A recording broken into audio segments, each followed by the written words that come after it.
don't be too attached to things. And what does that mean? It doesn't mean deny the world. It might mean deny the world if you're too in love with the material, like with material well-being, let's say, then your pathway to transcendence and meaning might be to abandon that because it's constraining you. It's making you less than you could be. But the fundamental lesson, the more fundamental lesson that's underneath that is don't let what you are stop you from being what you could be. Right. And so then the question is, well, what do you identify with? Do you identify with what you are? Then you're a tyrant. Do you identify with chaos? Because that's the opposite of order, say. Then you're nihilistic. Well, you don't identify with either of those. You know that they're both necessary. You know that you have to live with both of them, but you identify with the capacity to continually transcend what you are. And then you seek out error. That's what humility is. It's like, I'm error-ridden.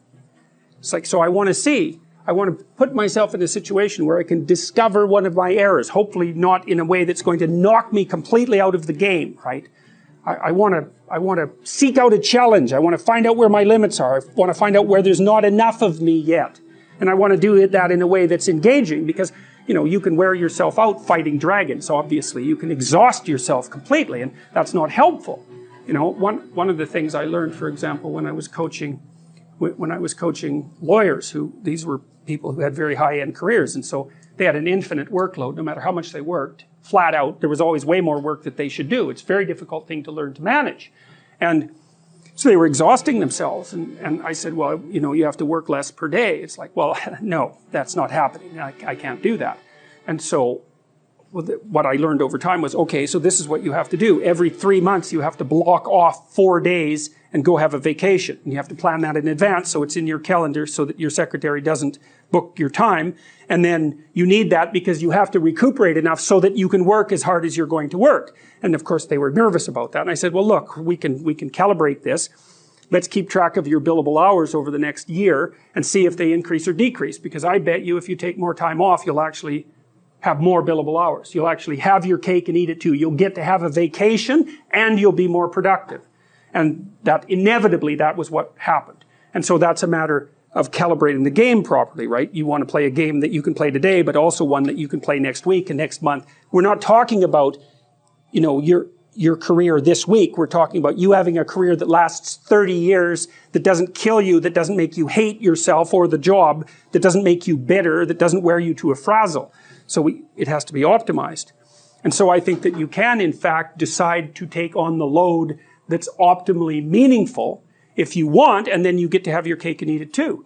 You're on the pathway to continual incremental improvement. You only have to burn off a feather at a time instead of having the whole bloody thing burst into flames. But it's a constant source of renewal. And there's an idea that to be renewed, you have to drink the water of life, right? That's an old mythological idea. And what's the water? The water of life, chaos is water. Water is chaos. Water is what washes away too much order.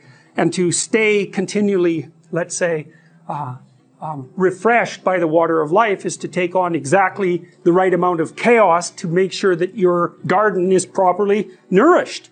And I think meaning is actually the marker of that. And Beauty and the Beast, I think, is the best Disney film, all things considered. It's very witty. I like the music. It doesn't moralize. Mm-hmm. It's got a great female hero. It is an investigation into ideal femininity, mm-hmm. and the redemptive power of femininity. And then one of the things that's so subtle about Beauty and the Beast is that you have Gaston, mm-hmm. and Gaston isn't a monster, mm-hmm. but he is, which is why Beauty doesn't like him. He's got everything. He's tall, and he sings that. I've got everything. Look at me. I'm tall. I'm handsome. I'm strong. I'm brave. He's all persona, like he's all surface. And he isn't the monster, because the beast is the monster, mm-hmm. but the beast is real. Mm-hmm. And Beauty can see that, and she turns away from the narcissistic persona and pursues the redeemable beast. Mm-hmm. Mm-hmm. And if you don't see that that's how human beings interact with each other, you're not looking. Mm-hmm. And women are... And the woman wants the redeemable beast because the redeemable beast has the virtues of the beast. If you want someone to protect you and your infants from beasts, you need someone with the virtue of the beast.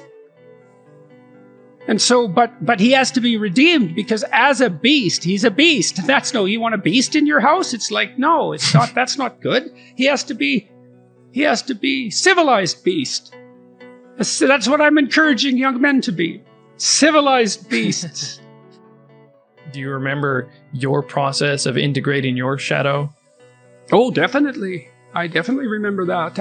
I think the best practice is to try to not lie. Try to stop lying. Listen to your words. Listen. Feel them. Feel them. Mm-hmm. Are they the right words? Do you believe this? Do you believe what you're saying? Is it true as far as you're concerned? And then you might find that you have something true to say, but you're afraid to. Mm-hmm. Okay. Then there's a place for integration of the shadow, because hopefully you can be monstrous enough to say what you believe to be true. And so that means there's a combativeness in some sense in that. Mm. And so if you can't do that, so maybe you don't say what's true because you want to be a persona, you want to be nice, you want to appeal to people, you want to be popular, whatever it is you're pursuing. Yeah. You're going to do it in a manipulative way, and you subjugate your truth to that. That's not helpful. Mm-hmm. I mean, well, you're pursuing the road of Gaston in some sense. I mean, he's popular in the village, and he's got a mob behind him, and what's not to like? And that's what he says. Yeah. But beauty she's wiser than that. I started paying attention to how my words made me feel psychologically when I was about 23. Mm-hmm. I really started to pay attention. And I learned that was worth paying attention to. And I swore that I would strive to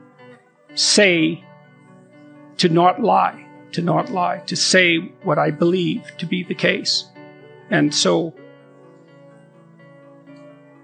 that was part of the reason why my lectures were popular, say at Harvard and then at the University of Toronto. And before this explosion of notoriety, there was some movement in that direction. I had posted my Maps of Meaning lectures online. A TV station in Toronto had done a 13-part series on the Maps of Meaning course because of the somewhat remarkable student response to the course, because the typical response in the student evaluations, the typical comment was, this course changed the way I look at everything. And it's a very strange thing, because you wouldn't think that the revelation of the capacity for evil is a precondition for the realization of good. But I believe, first of all, why would you be serious enough to even attempt to pursue the good unless you had some sense of what the consequence was of not doing it? You have to be serious about these sorts of things. It's not the game of a child, right? It's the game of a fully developed adult.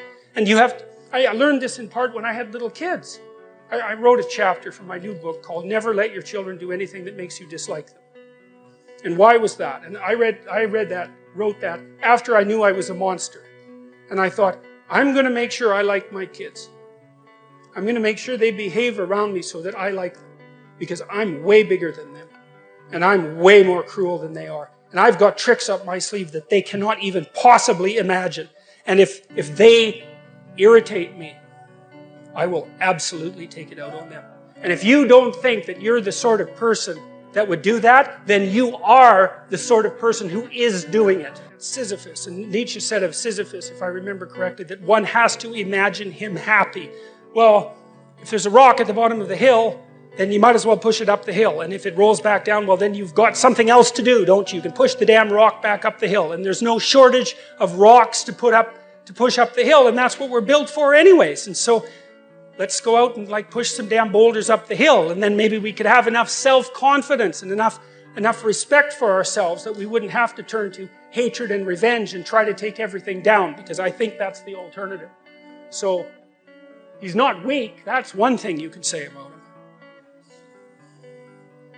The same idea represented there, right? That's Atlas, who voluntarily takes the world on his shoulders. It's like the idea of Christ taking the sins of the world on his shoulders. It's exactly the same notion, which is the notion that you should be able to recognize in yourself all the horror of humanity and take responsibility for it, because that's what that means. And the thing that's so interesting about that is that if you can recognize in yourself all the horror of humanity, you will instantly have a hell of a lot more respect for yourself than you did before you did that.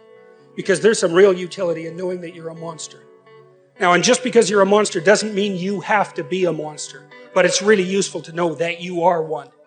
So, and one of the things that Jung knew, and this is something that I find so amazing about his writings, and I think something that really distinguishes him, for example, from Joseph Campbell, who talked about following your bliss, is like Jung said very clearly that the first step to enlightenment is the encounter with the shadow.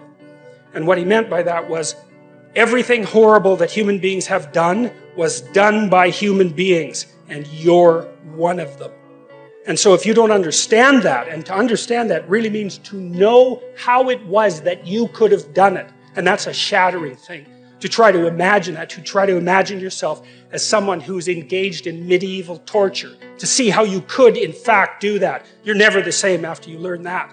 But being never the same after learning that is unbelievably useful, because when you understand that that's what you're like, then you're a whole different creature. And I don't think, and this is something I did learn from Jung, is that you cannot be a good person until you know how much evil you contain within you. It is not possible. And it's partly because you just don't have any potency. Like, if you're just naive, if you're just nice, if you'd never hurt anyone, you'd never hurt a fly, you don't have the capability for any of that, why would anyone ever take you seriously? You're a domestic animal at best. If and when tragedy strikes either of us, I hope that one of us is standing when it blows past. And that there's a harshness about that that's unbelievably cruel, because you say, well, if my mother died, I could live. Well, what kind of monster are you exactly? The death of your mother doesn't do you in? Well, it turns out that being a monster is the right thing. So, and that's a rough thing to learn. But it's necessary to learn. Because it also makes you, at some point, for example, as you get older, by the time you're in your mid-20s, something like that, you should start having a relationship with your parents that's approximately one of peers. And you can tell if you have that, so here's a little trick you can use. So you have parents, obviously. They have friends. You probably care what your parents think, I would imagine. Do you care what their friends think of you? And the answer to that is, well, not nearly as much. And so then I would say, well, why do you care what your parents think of you then? They're the same people. You know what I mean? It's just luck of the draw that your parents are someone else's kids' friends. They don't think the same way about them that you do. Well, that's where you see that you have a projection.